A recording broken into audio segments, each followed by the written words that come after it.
We all have goals and aspirations. Some are small, micro goals like getting up 20 minutes earlier or walking to work more often. Some are larger, like packing on 30 pounds of muscle or starting our own business. Whatever form our goals take, and however badly we might want them, we all seem to fall into the same perpetual trap.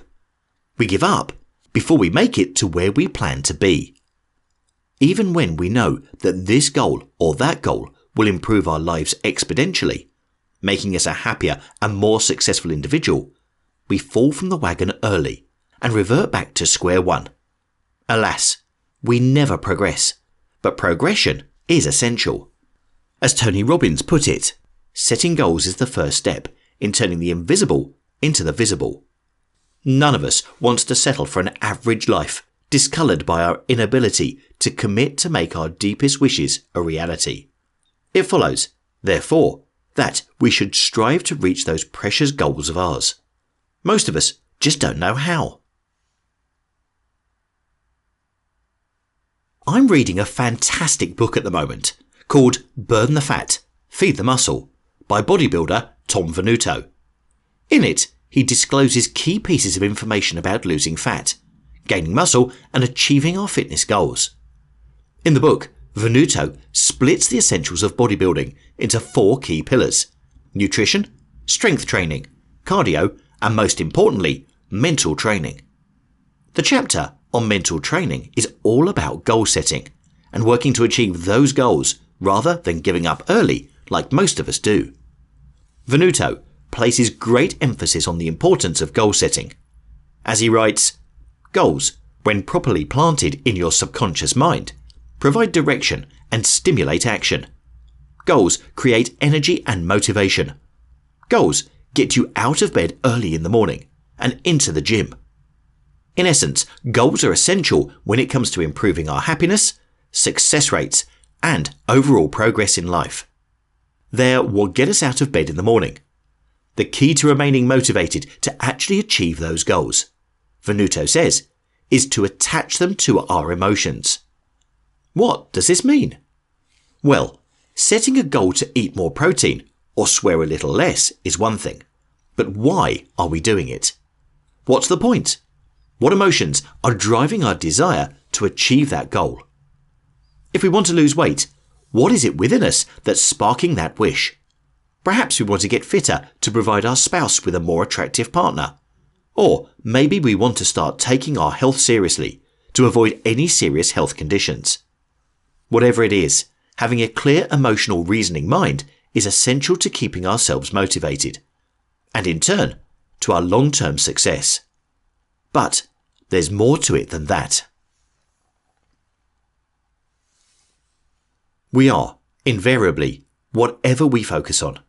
If we focus on our insecurities, we become them. If we focus on our strengths, they empower us.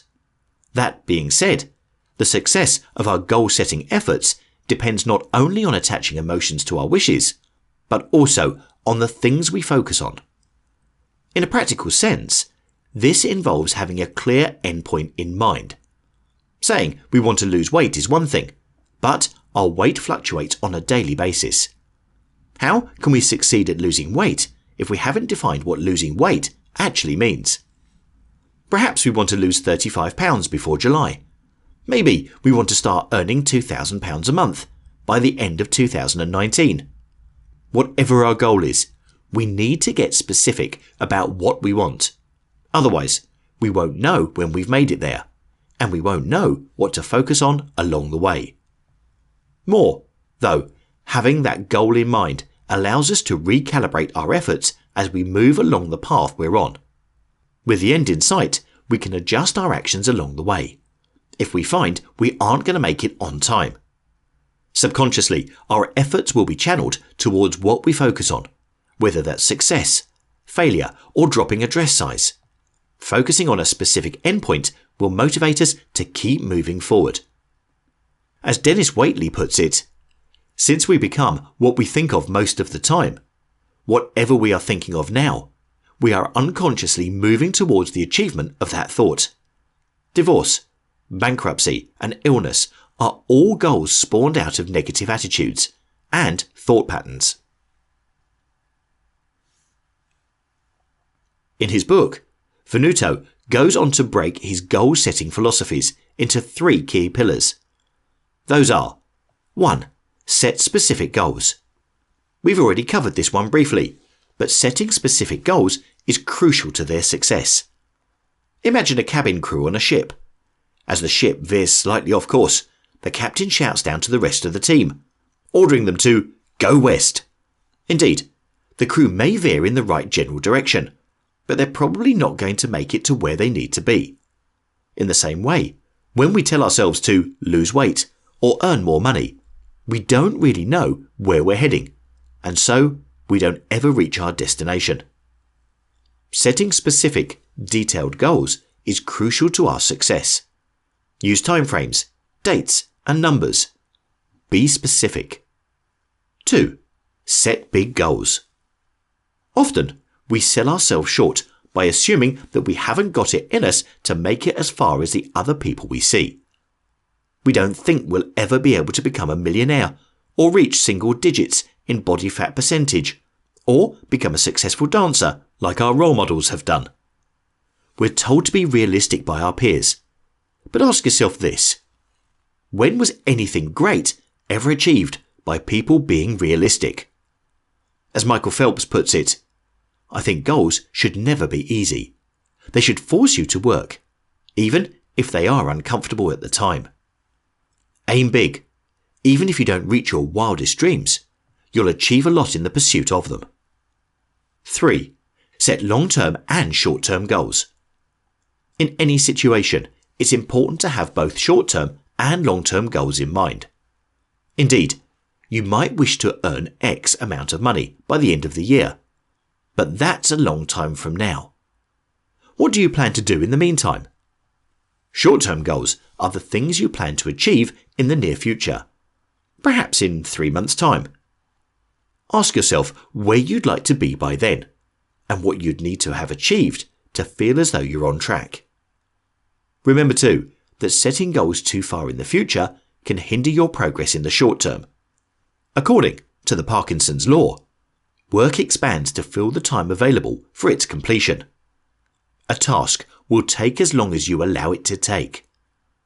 If you want to lose 30 pounds in a year, you'll gladly let slip several times until then, because you have plenty of time left to correct your mistakes. Instead, light a fire in your belly by shortening the time frame a little. Give yourself slightly less time, even, because then you'll be far more motivated to commit to your plans than if you had all the time in the world. We all have goals that we want to achieve, but nearly every time we try, we wind up sabotaging our efforts and reverting back to square one. How long are we prepared to wait though?